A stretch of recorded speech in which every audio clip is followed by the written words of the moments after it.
तो दोस्तों, आज की कहानी का शीर्षक है गांव की अनपढ़ माँ। जब बच्चों को खटकने लगी और दिन रात में उन्हें ताने सुनाने लगे, तो अपने बच्चों और उनके पिता को सबक सिखाने के लिए बुजुर्ग पत्नी ने किया कुछ ऐसा अजूबा कि बुढ़ापे में भी पूरे शहर में उनका नाम गूंज उठा।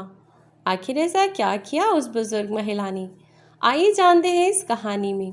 जमुना जी अपने बच्चों के लिए और साथ ही अपने पति के लिए लंच तैयार कर रही थीं और दूसरी तरफ अपने बच्चे और पति के लिए उन्होंने नाश्ता भी बनाकर रख दिया।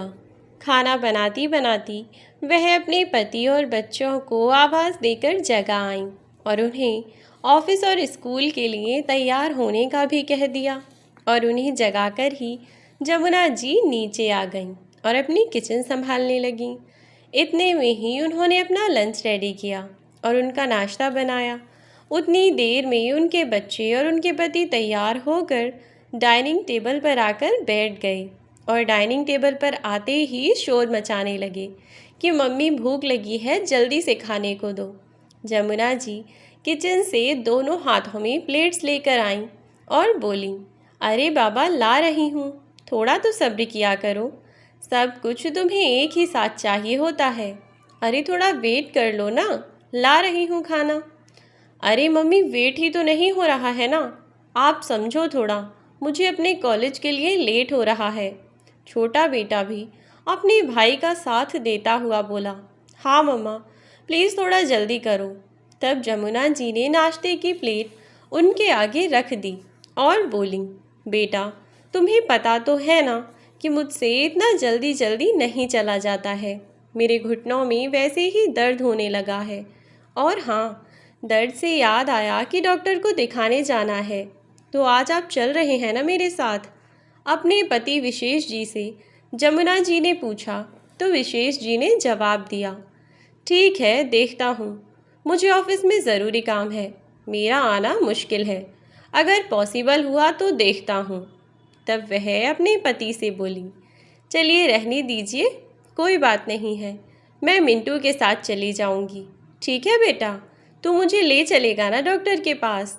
तो उनका बेटा मिंटू बोला, नहीं मम्मी, मुझे तो आज कॉलेज में एक्स्ट्रा क्लासेस लेनी है, मेरे एग्ज़ाम्स पास आ रहे हैं ना, और फिर आप तो जानती ही हैं कि मेरा फाइनल ईयर है, आपको पिंटू को अपने साथ ले जाना चाहिए। तो नाश्ता करता हुआ पिंटू वहीं रुक गया और बोला, अरे नहीं नहीं भैया, मैं कहाँ ले जा पाऊँगा माँ को, मुझे तो वैसे ही बहुत काम है। माना कि आपकी एक्स्ट्रा क्लासेस हैं, तो मेरी भी प्रैक्टिकल्स चल रहे हैं, मुझे भी आने में लेट हो जाएगा और फिर मुझे ट्यूशन भी तो जाना है ना, तो मैं कहाँ ले जा पाऊँगा माँ को। जमुना जी ने कहा, अच्छा चलो कोई बात नहीं, आप लोगों के पास समय नहीं है तो कोई बात नहीं, मैं अकेले ही चली जाऊंगी, आप परेशान मत होइए। तब उनके पति ने उनसे कहा कि तुम एक काम करना, खुद ही चली जाना, और फिर डॉक्टर को दिखाने के लिए ज़रा सी बात के लिए क्यों छुट्टी करवाना चाहती हो। तब जमुना जी बोली, अरे नहीं नहीं, मैं तो खुद ही बच्चों को मना कर रही थी, और आप भी क्यों छुट्टी करेंगे मेरी वजह से, मैं चली जाऊंगी, आप लोग जाइए।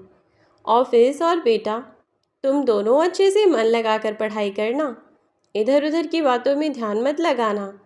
तो उनके बेटे बोले, हाँ हाँ माँ, हमें अच्छे से पता है कि हमें क्या करना है क्या नहीं, छोटे बच्चों की तरह ट्रीट मत किया करो, अब हम बड़े हो गए हैं। दरअसल जमुना जी के दोनों बच्चे एक ही कॉलेज में पढ़ते थे। बड़ा बेटा मिंटू फाइनल ईयर में था और छोटा बेटा पिंटू सेकेंड ईयर में था, और उनके पति एक बिजनेसमैन थे।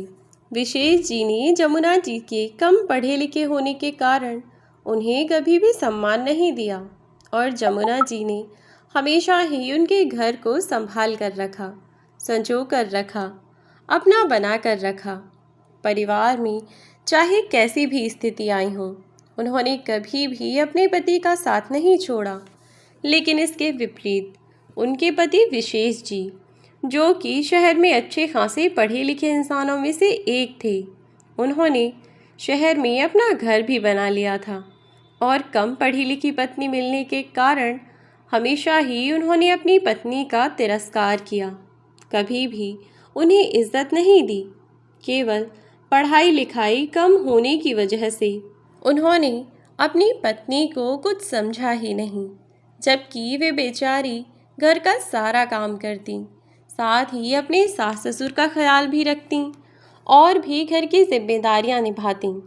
गांव के कच्चे घर में चूल्हा चौका संभालना हो या शहर के पक्के घर में झाड़ू पोंछा करके पूरे रसोई को चमका कर रखना हो, अपने बच्चों के कपड़े सिलना हो या फिर कढ़ाई बनाकर कोई भी काम करना हो, वह सब में निपुण थीं।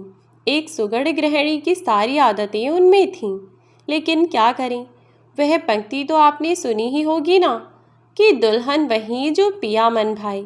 लेकिन उनके ससुराल में उनके पति के अलावा उन्हें सब लोगों का भरपूर प्यार मिला और पति का प्यार उनके लिए कभी नहीं बढ़ा। हमेशा ही उन्होंने अपनी पत्नी को सिर्फ अपनी जिम्मेदारी समझा और उस जिम्मेदारी को वह निभा रहे थे। न कभी उन्हें समझने की कोशिश की और न जानने की। और जैसे उनके बच्चों ने हमेशा ही अपने पिता को अपनी पत्नी का तिरस्कार करते हुए देखा, वैसा ही उनके बच्चों ने भी सीखा और उनके बच्चों ने भी अपनी माँ की बिल्कुल इज्जत नहीं की। वे अपनी माँ की ज़रा इज्जत नहीं करते थे।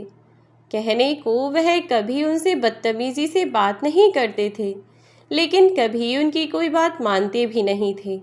पिता की तरह बच्चे भी यही सोचते थे कि उनकी माँ एक कम पढ़ी लिखी गंवार औरत है, जिसे आज के ज़माने में किस तरह से रहना है, क्या पहनना है, क्या खाना पीना है, किसी चीज़ की तमीज़ नहीं है।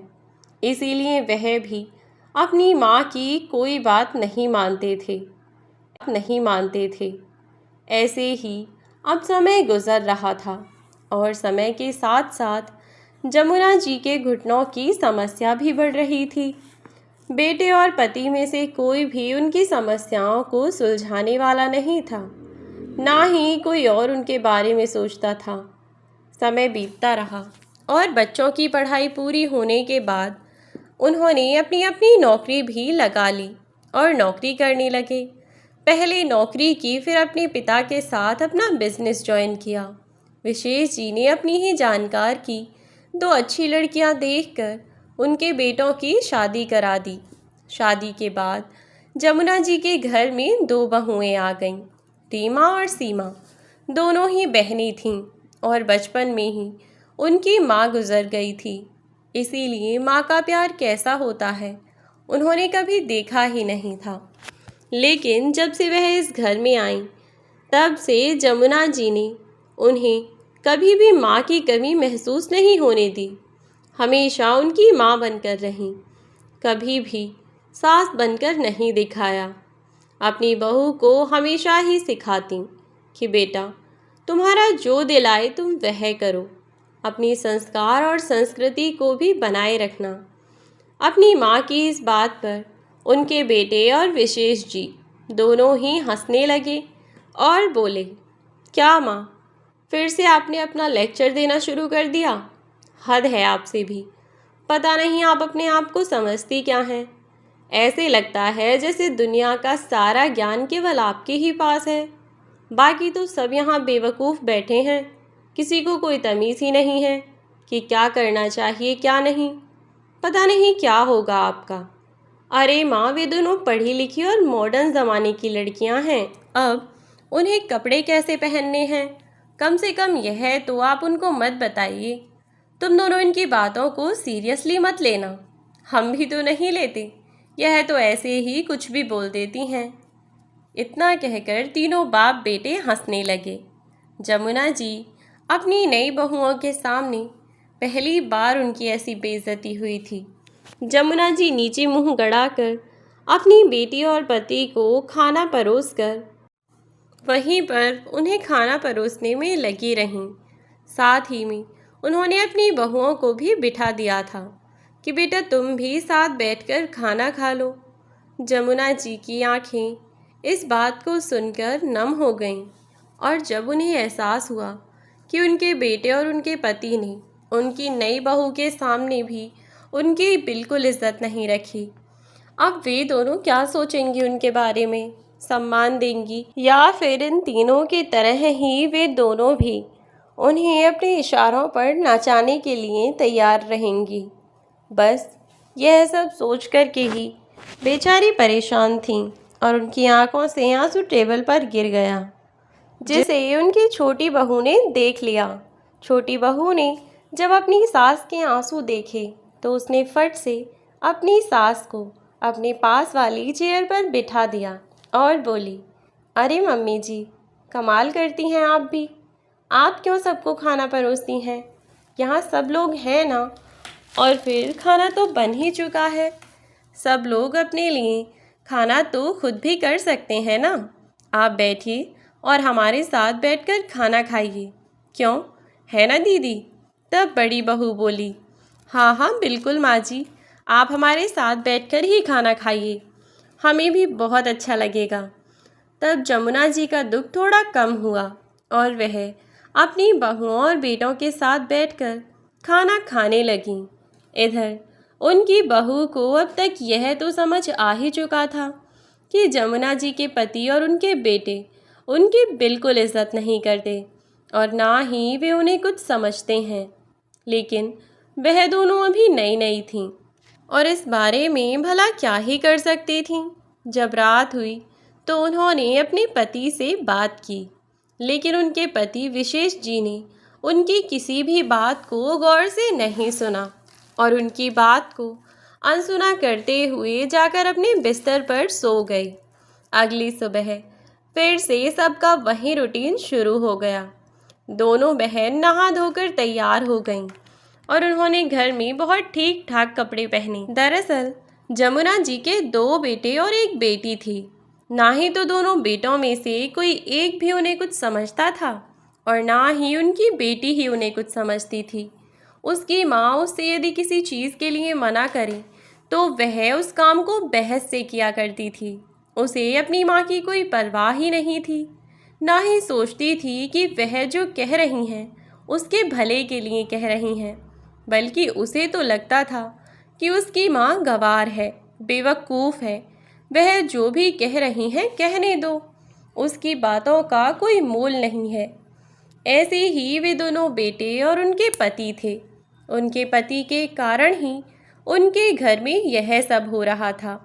बचपन से ही उन्होंने अपने बच्चों के सामने अपनी पत्नी की बेइज्जती की। विशेष जी ने अपने बच्चों के सामने कभी भी अपनी पत्नी को इज्जत नहीं दी। यदि कभी बच्चों से कुछ कहती तो बच्चों की तरफदारी किया करते और उन्हें सुना दिया करते, और हमेशा से असर यही पड़ता कि उनकी पत्नी जमुना जी की वैल्यू इस घर में पूरी तरह से घट चुकी थी। उनके बच्चे तो उनकी इज्जत बिल्कुल भी नहीं करते थे और इधर उनके पति उठकर जब वह अपने पति और अपने बच्चों के लिए ही खाना बनाने लगीं तो थोड़ी सी लेट हो गई, और इसी बात पर घर के सभी बच्चों ने और साथ ही उनके पिता ने अपनी पत्नी को खूब सुनाया। पहले विशेष जी आए और उन्होंने जमुना जी के अस्तित्व पर ही सवाल उठा दिया कि तुम्हारा होना या ना होना इस घर में एक जैसा है। तुम किसी काम की नहीं हो, तुम्हें बस एक काम सौंपा है और वह भी किचन का। तुमसे वह तक नहीं होता। अरे तुमसे अच्छी तो काम वाली बाई है, कम से कम उसे जो काम बोलो वह कर तो देती है, लेकिन तुम तो उससे भी ज़्यादा गई गुजरी हो। बेवकूफ़ औरत, ना काम की ना धाम की, दुश्मन अनाज की। इतना कहना था कि विशेष जी का कि उनकी पत्नी पर तो जैसे आसमान टूट पड़ा। बेचारी एकदम से परेशान हो गई और उनकी आंखों से आंसू छलक पड़े। उन्हें रोता हुआ देखकर विशेष जी गुस्से में वहाँ से चिल्लाते हुए निकल गए कि यह मगरमच्छ के आंसू किसी और को दिखाना, मुझ पर इनका कोई असर नहीं होने वाला। आया समझ? इतना कहकर विशेष जी निकले कि उनके पीछे पीछे उनका बेटा और बेटी भी यह कहते हुए निकल गए कि बस ठिन ठिन करके दिखा देती हैं, मगरमच्छ के आंसू दिखाने आते हैं बस। कितना ड्रामा करती हैं फालतू का। इतना कहकर चले गए। जब बहू ने अपनी सासू माँ को रोते हुए देखा तो उनसे उनके रोने की वजह पूछने लगी। तब रोते रोते उन्होंने सब कुछ अपनी बहुओं को बता दिया। वे बेचारी रोती हुई अपने कमरे में चली गईं और इधर बहुएं परिवार की सभी लोगों का व्यवहार देखकर बहुत दुखी थीं।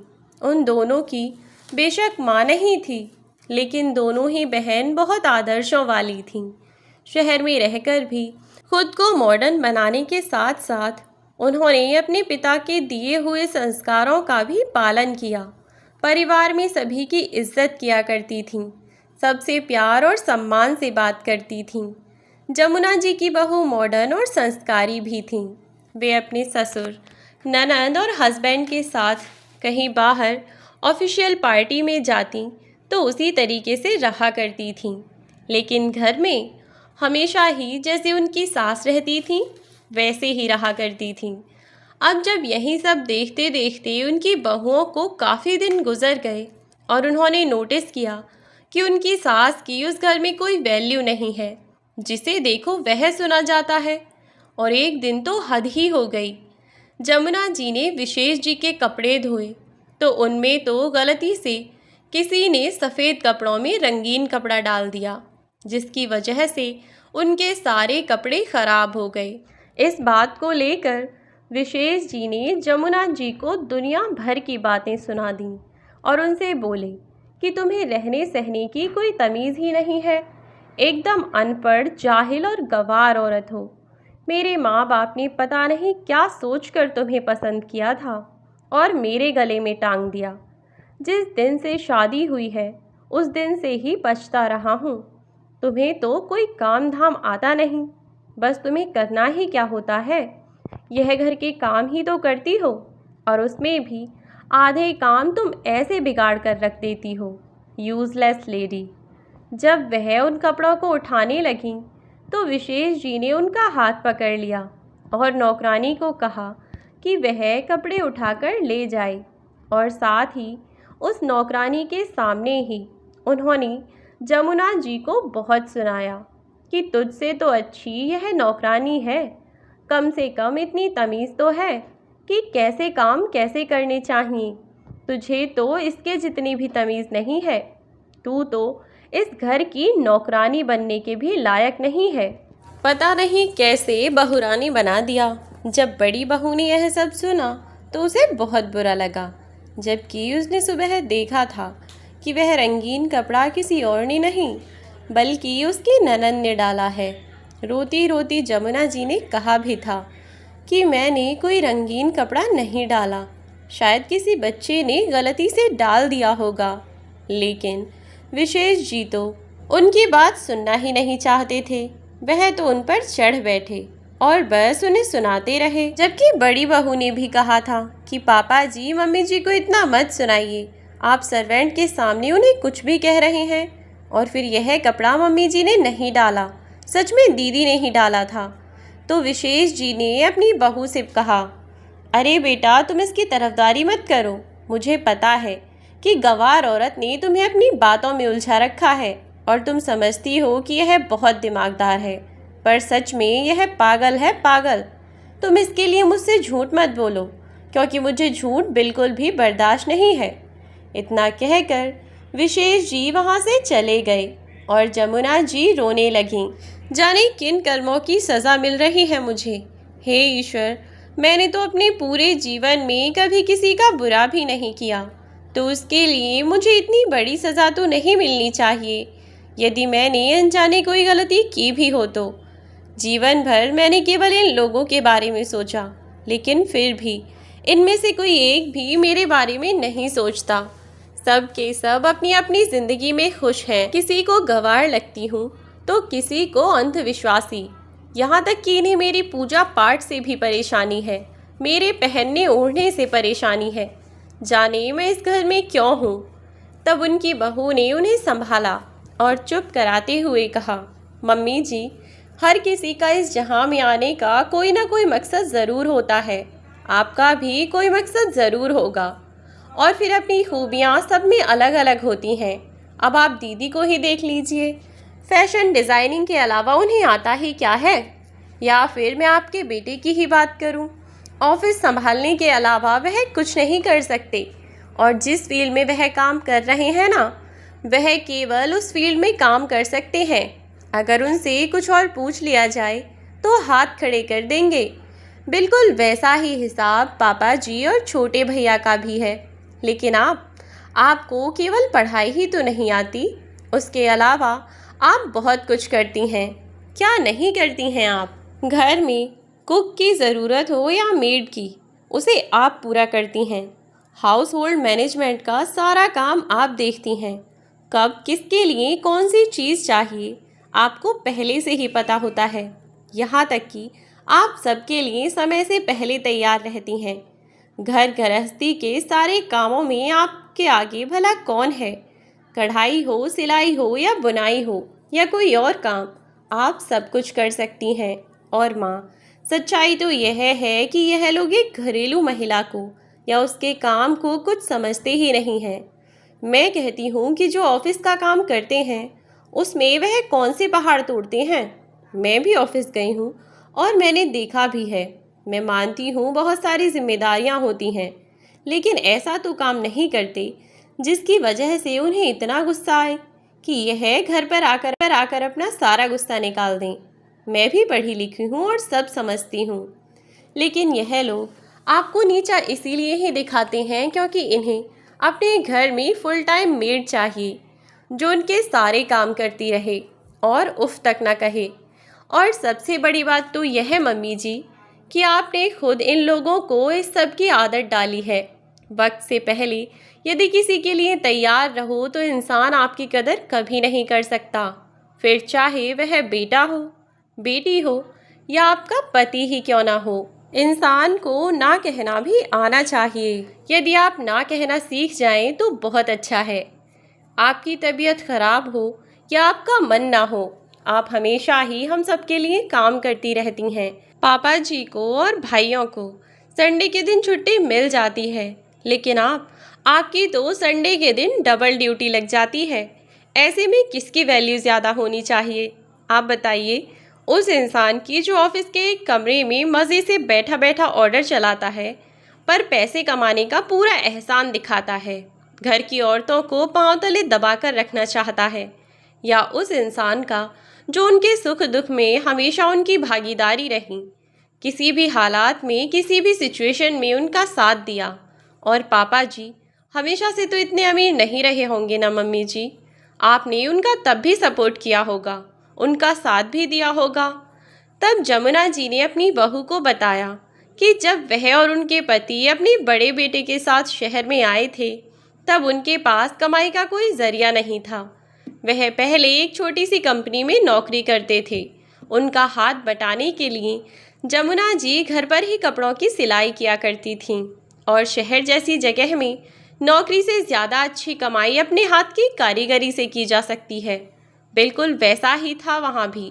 जितना पैसा विशेष जी अपने महीने भर की ड्यूटी से कमाते, उतना पैसा बल्कि उससे कई गुना ज़्यादा पैसा जमुना जी अपने घर पर बैठकर सिलाई करके कमा लिया करती थीं। उन्होंने दिन रात मेहनत की और अपने पति का साथ दिया, और कुछ सालों में पैसे जोड़कर विशेष जी ने एक छोटी सी कंपनी की शुरुआत की। ईश्वर का साथ रहा और उन्होंने मेहनत की। यह जमुना जी की प्रार्थनाओं का फल रहा कि वह दिन दोगुनी और रात चौगुनी तरक्की करने लगे। उसके बाद तो अभी तक उनका शुरुआत में 2 गज के प्लॉट में ही कंपनी थी। देखते ही देखते कब 500 गज और 500 गज से 1000 गज, और फिर एक ब्रांच से दूसरी ब्रांच बढ़ती ही चली गई। और जब बच्चे इतने बड़े हो चुके हैं तब उनकी कोई कीमत नहीं रही जिन्होंने उन परिस्थितियों में उनका साथ दिया। जब बहू को यह सब पता चला तो वह बहुत दुखी हुई, और उन्होंने अपनी सास को समझाया कि मम्मी जी इस तरह से कुछ नहीं होगा, आपको हिम्मत से काम लेना होगा और अपने आप को थोड़ा कठोर बनाना होगा। जब तक आप इन सबको अपनी अहमियत का अंदाज़ा नहीं दिलवाएंगी तब तक यह लोग आपको सिर्फ एक काम वाली बाई ही समझते रहेंगे। माफ़ कीजिएगा मम्मी, मुझे गलत मत समझिएगा। मैं सिर्फ आपको इस घर में अपने परिवार के साथ हंसी खुशी देखना चाहती हूँ, जैसे परिवार के बाकी सदस्य रहते हैं, बिल्कुल वैसे ही। अब इसके लिए उनकी बहुओं ने एक उपाय सोचा कि वह अपने ससुराल में पति को अपनी सास की वैल्यू समझाएंगी, और दोनों बहनों ने मिलकर प्लान किया। उन दोनों बहनों ने अपनी सासू माँ को पूरी तरह से बदलने का प्लान किया। उन्होंने अपनी सास को कहा कि क्यों ना वह एक छोटा सा बुटीक स्टार्ट कर दें, जिससे वह फाइनेंशियली इंडिपेंडेंट भी हो जाएंगी और उन्हें किसी की बातें सुनने की ज़रूरत भी नहीं रहेगी।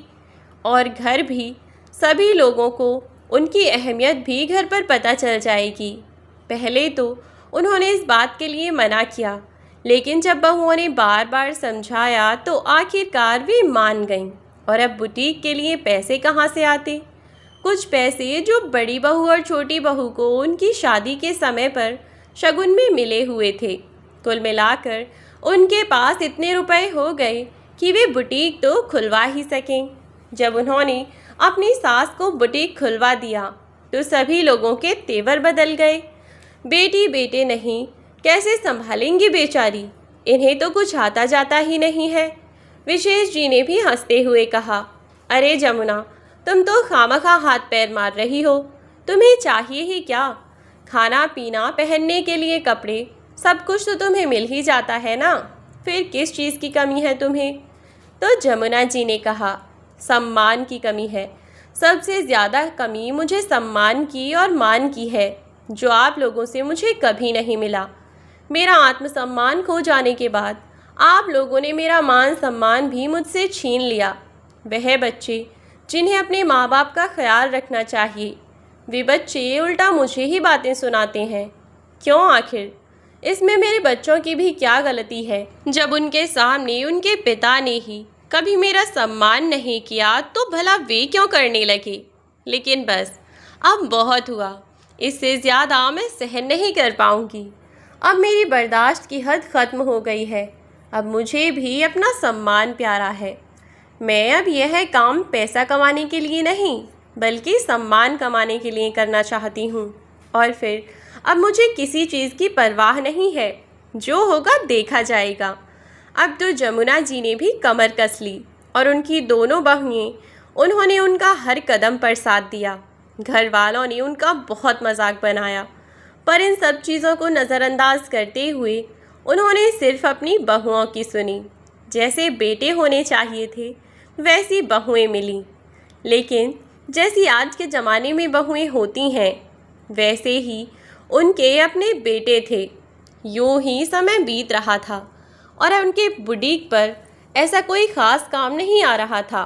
वह अपने घर के काम निपटाने के बाद बुटीक पर चली जाया करती थीं। साथ में बहुएं भी चली जाया करतीं। एक दिन उनकी छोटी बहू को एक आइडिया आया। उसने कहा, मम्मी जी, आप शहर में कितने लोगों के कपड़े बनाती हैं और मैं और दीदी जब भी डैडी जी और दीदी के साथ कहीं पार्टी में जाते हैं तो हम रेडीमेड ड्रेस खरीदते हैं। क्यों ना इस बार आप ही हमारे लिए कोई अच्छी सी ड्रेस बना दें, जो कि मॉडर्न भी हो और यूनिक भी हो। छोटी बहू का यह आइडिया उन्हें बहुत सही लगा। तब उन्होंने अपनी बहू को कहा कि बेटा, बात तो तुम बिल्कुल सही कह रही हो, ऐसा ही करना चाहिए।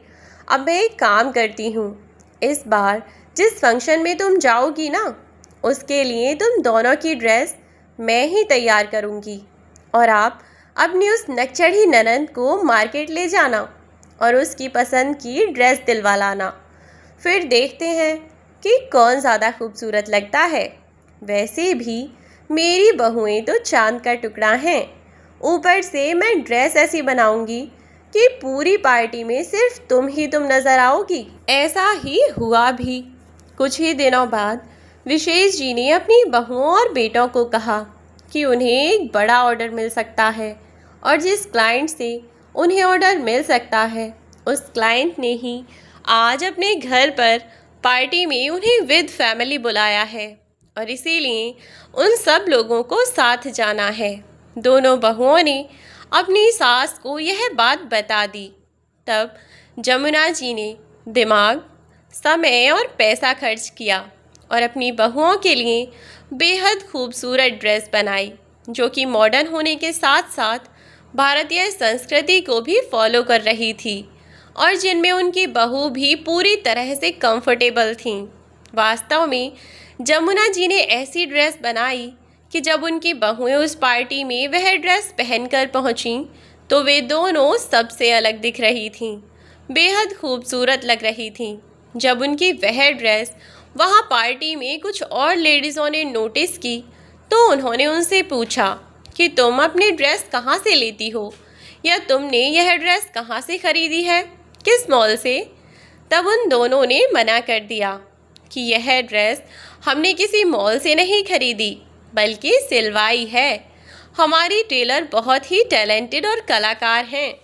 वह ऐसी ड्रेस बनाती हैं कि शायद आपने पहले हमें किसी पार्टी में अभी तक देखा नहीं है। दोनों बहुओं ने अपनी सास की और तारीफ़ें बढ़ा चढ़ा कर की और इस पार्टी में बहुत सारे लोगों ने उनकी सासू माँ यानी कि जमुना जी से ड्रेस बनवाने के लिए कहा और उनका एड्रेस पूछने लगे तो उनकी बहुओं ने अपनी सास के बुटीक का एड्रेस दे दिया। अगली सुबह कई सारी लेडीज़ उनकी बहू के साथ उनकी बुटीक पर आ पहुंची और अपने लिए अलग अलग तरह की ड्रेस बनवाने को कहा। उन्होंने सबके लिए यूनिक ड्रेस बनवाए। उनमें से कुछ सोशल मीडिया प्लेटफॉर्म पर भी एक्टिव रहा करती थीं, जिन्होंने पिक्चर्स पोस्ट की तो लोगों ने एड्रेस मांगा उन ड्रेसेस को देखकर और इस तरह से देखते ही देखते जमुना जी का बुटीक चल पड़ा। अब तो उनके बुटीक पर उन्होंने 4-6 काम करने वाली लड़कियां भी रखी हुई थीं, क्योंकि वह अकेली सारा काम नहीं संभाल पाती थीं। जब काम इतना बढ़ा तो जमुना जी घर का काम किए बिना ही अपने बुटीक पर चली गईं और जब आज किसी को भी समय से नाश्ता नहीं मिला तो सब लोग चिल्लाने लगे। विशेष जी जमुना जमुना करके चिल्ला रहे थे और उनके बच्चे उधर माँ माँ चिल्ला रहे थे। सभी लोग जमुना जी को ही पुकार रहे थे। जब जमुना जी का कोई जवाब नहीं मिला तब उन्होंने नौकरानी से पूछा। तब उस नौकरानी ने उन्हें बताया कि वह तो सुबह जल्दी उठकर अपने काम पर चली गई। इसे सुनकर उनको बहुत तेज़ गुस्सा आया और वह उनकी बुटीक पर ही जा पहुँचे और वहाँ जाकर चिल्लाने लगे और चिल्लाते हुए बोले कि अब तुम कमाने लगी हो तो घर पर क्या सब भूखे मरेंगे, कुछ नहीं किया जाता तुमसे। तब जमुना जी ने कहा कि आपने ही तो कहा था कि मेरे बस का तो कुछ नहीं है और फिर खाना भी मैं बुरा ही बनाती हूँ।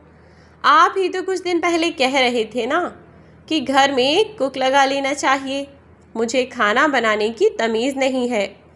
तो बिल्कुल सही कहा था आपने। अब समय आ गया है कि आप अब घर में एक कुक लगा लें, क्योंकि मेरे बस का नहीं है। अब मुझे अपना काम संभालना है। अगर मैं घर पर लगी रहूँगी तो यहाँ काम कौन देखेगा। यह सब देखकर विशेष जी को बहुत गुस्सा आया। वह गुस्से में पाँव पटकते हुए वहाँ से चले गए। शाम को जब जमुना जी घर आईं तो उन्होंने आज पहली बार अपने पति विशेष जी को उल्टा बातें सुना दी। कहा कि बड़ा लड़ रहे थे आप वहाँ बुटीक में आकर, सब लोगों के सामने यूं ही चिल्लाने लगे। वैसे तो आप इतनी पार्टीज़ में जाते हैं, वैसे आपको इतना भी नहीं पता कि सब लोगों के सामने कैसा बिहेव करना चाहिए। तो विशेष जी बोले, अच्छा तो अब तुम सिखाओगी कि मुझे कैसा बिहेव करना है और कैसा नहीं। तब जमुना जी बोली कि हाँ, अगर आपको नहीं पता तो मुझे सिखाना ही पड़ेगा। आपके घर में मेरी कोई इज्जत नहीं होगी, लेकिन वहाँ मेरी बहुत इज्जत है। तो आगे से अगर आप मेरे बुटीक पर आएँ तो ज़रा तमीज़ से आइएगा। चिल्लाना मुझे भी आता है, लेकिन मैं अपने पति की शर्म करके चुप रह गई। अगर आपके ऑफिस में सामने मैं आप पर चिल्ला गई ना तो आपकी 2 पैसे की इज्जत नहीं रह जाएगी।